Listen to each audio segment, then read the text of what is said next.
bahwa Batak Center ini didirikan oleh beberapa lembaga. Ada di situ Abang Ronsel Pasaribu dari FPBI, ada dari Forum Bonapasogi itu Bang Sinton, dari YPDT saya sendiri. Ketiga lembaga ini melihat kerisauan yang besar tentang Batak dengan masa depannya di era digitalisasi 4.0, 5.0 dan selanjutnya menjadi apa.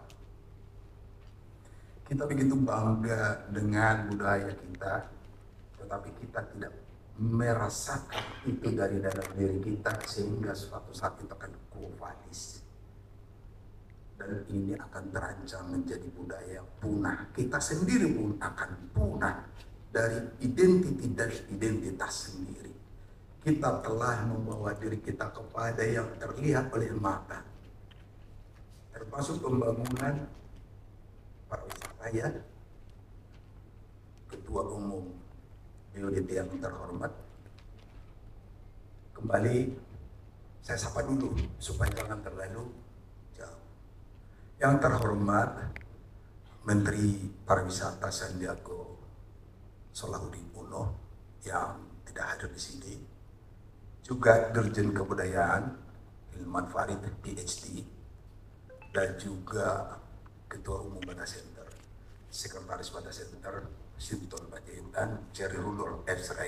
dan Ketum PGI yang hadir di sini, dan Ketua Panitia Dirjen Polisi Erwin Lumban Tobing, ada TPL-nya ya, Erwin TPL Lumban Tobing, dan nama saya Alimin, Perlindungan Purba, Lambok, Jimmy, Panjaitan, dan Ramses Hutagalu, dan ada lagi Abang Lumban Tobing Victor, dan ada Sinaga, abang saya. Iya. Dan semua hadirin yang ada di sini, kita semua orang-orang yang terhormat. Tanpa mengurangi rasa hormat kami, semua narasumber adalah orang-orang yang luar biasa yang mengisi acara ini. Tanpa mengurangi rasa hormat kami, semua panitia yang bekerja keras, itu adalah sumbangsih yang tidak terlihat, intangible. Kalau gedung ini walaupun mewah, ini tangible, sangat mudah dikalkulasi. Kalau kita membangun infrastruktur yang luar biasa, itu tangible, itu pun sangat limited. Tapi ketika bicara manusia, sejak lahir bahkan dari benih, orang Batak lo sudah mempersiapkannya. Artinya pendidikan orang Batak itu paripurna, mulai dari persiapan dari janin sampai akhir hayat hidupnya, bahkan setelah kematian.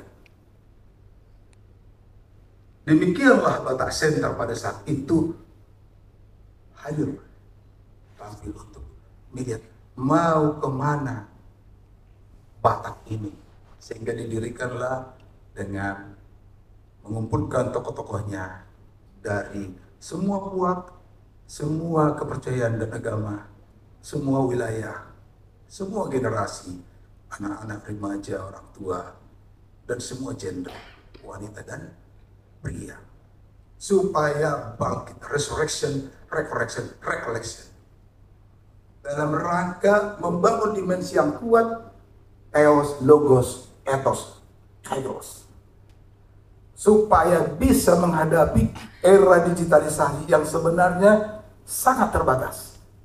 Kita terbawa oleh sebuah pendekatan digitalisasi yang hanya sebenarnya tools saja, tetapi manusia adalah subjek yang mengendalikannya.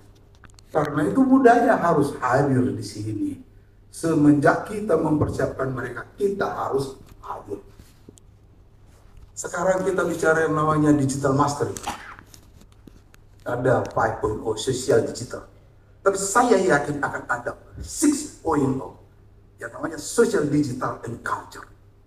Akan kembali kepada budaya, karena budaya itu kehidupan itu sendiri. Pembangunan pariwisata sesuai dengan portofolionya itu infrastruktur itu cuma 5%. Adat budaya itu 65%.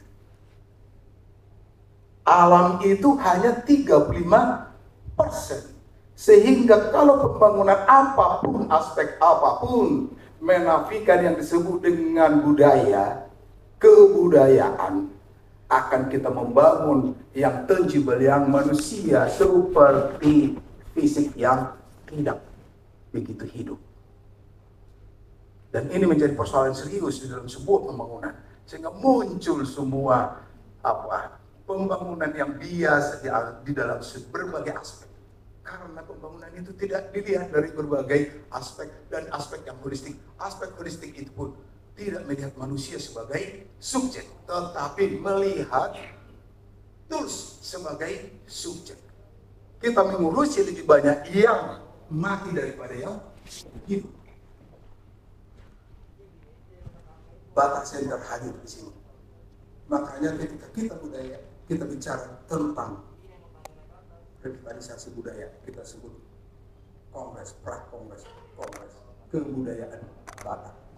Sesungguhnya apa yang sedang kita bicarakan? Apakah event? Apakah ada seminar-seminar itu? Semua itu hanya event yang tangible. Pertanyaannya itu arahnya kemana semua?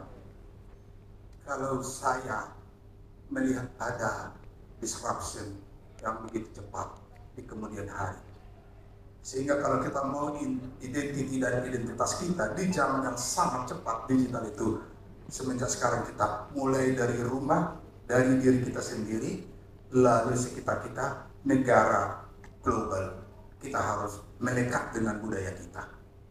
Jadi tidak hanya sekedar budaya Batak Toba atau Karo, Mandailing, Simalungun, tetapi ini meliputi budaya kita Batak yang punya identiti yang nanti memiliki peran secara mundial.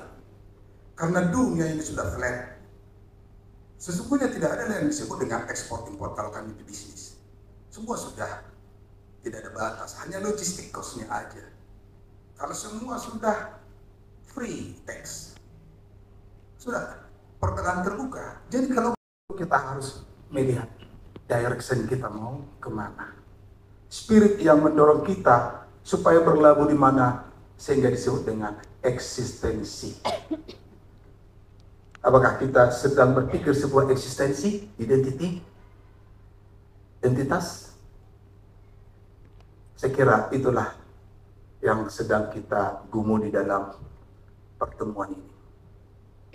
Kembali saya ingatkan, selalu saya sampaikan kepada sahabat saya, Ketua Umum UUD, mari kita bangun kawasan Danau Toba secara holistik. Mari kita bangun di mana kawasan Danau Toba yang berbudaya, di mana mereka menjadi pelaku utama. Mari kita membangun bukan dengan yang kelihatan oleh sebuah kekuatan yang memiliki kontribusi yang sangat minim. Tetapi mari kita membangun manusia yang benar-benar holistik, kita menjadi pemilik utama dengan kebudayaan yang kuat di sana. Karena waktu saya juga saya kira tidak terlalu banyak, agak serius, ya. Mohon maaf, ya. Mungkin agak berbeda sedikit. Kenapa Batak Center kita kukuhkan di Amerika 4 tahun yang lalu? Saya sendiri pergi ke Amerika, ke Eropa, ke Korea, kemana-mana. Saya sampaikan di mana ada orang-orang Batak, kita akan kumpulkan simbol-simbol itu. Itu adalah simbol. Kekuatan itu adalah connection, connecting the dot, connecting orang Batak dengan semua potensinya, siap memperkuat negara kesatuan Republik Indonesia.